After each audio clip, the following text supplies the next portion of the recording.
মসজিদে আজান হচ্ছে, বাচ্চারা হচ্ছে সবাই মসজিদে চলে গেছে। আমি এদিকে তাহারি রান্না করতেছি বাচ্চাদের জন্য। তো এতক্ষণ ভিডিও অন করি নাই, মোটামুটি সব কিছু দিয়ে দিছি, একটু শেয়ার করতেছি। দেখে গরম পানি দিছি, একটু ভাজা ভাজা হয়ে গেলে তারপরে পানিটা দিয়ে দিব, এই আর কি। তেহারি রান্না তো সবাই পারে, এটা আর দেখালাম না। তো চালগুলো একটু ভাজা ভাজা হয়ে গেলে আমি এদিক থেকে পানিটা দিয়ে দেবো। এই তো পরিমাণ মতো পানি দিয়ে দিলাম।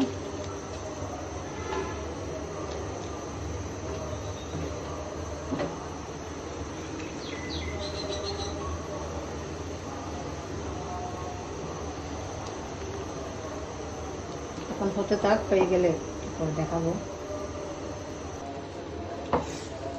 মাশাআল্লাহ তেহারি মোটামুটি হয়ে আসছে। এখন একটু নেড়ে ছেড়ে তারপরে দমে দিয়ে দেবো, হয়ে যাবে ইনশাআল্লাহ।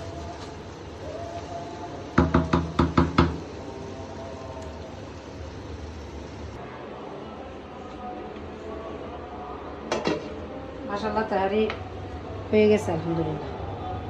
এই যে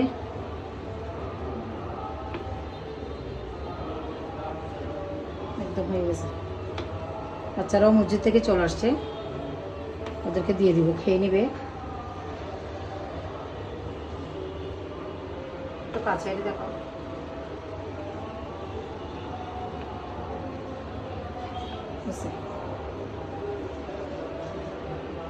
আসো।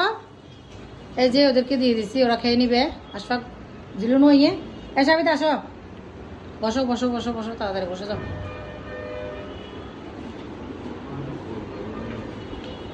আসো না শাহিদ, আসো। হ্যাঁ শাহিদ,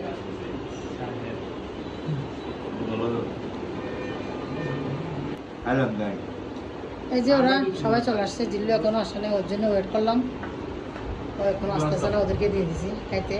শাহিদ, শাহিদ মজা হয়েছে?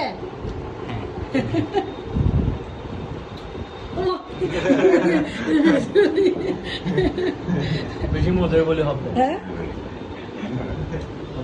সবাই একসাথে ওরা খায় না, আজকে অনেক ইয়ে করে বসাইছি আমি। ওরা এক একজন এক এক জায়গায় গিয়ে গিয়ে খায়। সাজিদ এদিকে তাকাও, কেমন হয়েছে বলো? খাই না? হ্যাঁ জিল্লু আসলে জিল্লুর জন্য ওখানে দিছিলাম, আবার নিয়ে গেছি, ঠান্ডা হয়ে যাচ্ছে এই জন্য। জিল্লু আসলে একসাথে খেয়ে নিতে পারতো। ওকে, আল্লাহ হাফেজ।